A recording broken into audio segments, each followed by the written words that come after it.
again, this is some of the arguments that I see where I get we're in the worst in terms of league position where we are and everything else, but no one's dealt with the injuries that we've had. And if they had, then I think we'd have struggled. But this isn't like a City where we've been winning everything and then all of a sudden now we've dropped off. Do you know what I mean? Like, as I say, we lost to Mora away. We got knocked out of the Conference League. Everyone tells me Conte's a winner and he wins things and everything else.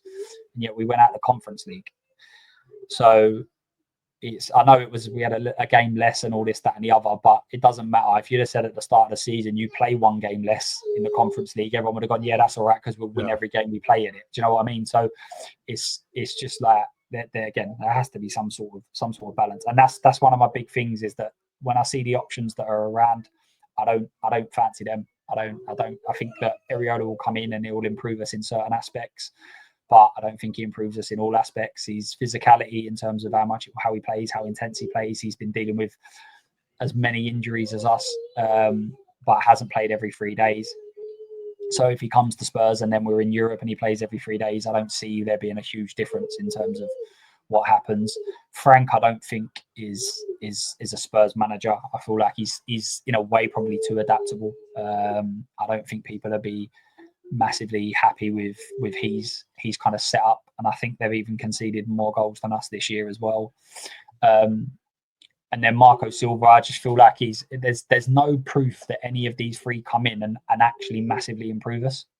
I think that they've done well in parts, but then you could throw that Postecoglou finished fifth last year. So there's some positives with all of them, and then there's also some negatives with all of them as well. I see a Xavi in the chat, but yeah, that's the name I've thrown out there quite a bit, Xavi. But no, just like you've alluded to there, and that's what I was actually going to put for the question. So it's good you touched on that, is because we've seen today that all the news has come out. Typical of international break, to be fair, they start briefing all this news on Monday. You know, Spurs are looking, Spurs are briefing, Spurs are talking, Spurs are interested. All of this rubbish is coming out about Marco Silva and Iriola, which I think was always going to be, I think many Spurs fans said, like myself 4 or 5 months ago, I said if they're going to start looking at managers within the Premier League, it's probably only right they start looking at managers like Fulham's and Bournemouth, because they both play attacking football. They're both shown to coach above their level. There is some questions regarding Iriola. I don't question him as a manager, but more with regards to his football. Don't know if it's sustainable as a Tottenham team. A lot of his teams and a lot of his goals come within the transition. I'd love to see how he plays when his team's not consistently in the transition and he's playing against low blocks, because I don't fancy them as much, though they are still a good team and they are being coached well. I'm just not too sure about that, but Marco Silva's an interesting one. Again, a manager who has always been willing to jump ship. He's been at a few Premier League clubs, and we've seen him experience. We've seen him have poor times. We've seen him have good times. You've seen the up and down with him. So again, I'd understand why some fans may want him or may not want him. But one thing that did come out today, I'm not sure if you saw. Let me quickly share my screen again. I did see this tweet come out. Don't know how right or true it isn't. Is apparently from TBR Sport. Daniel Levy has met Ange Postecoglou and told him Tottenham expect Europe as a minimum requirement for this season, or he could be looking at having his job on the line. So with that, what do you think?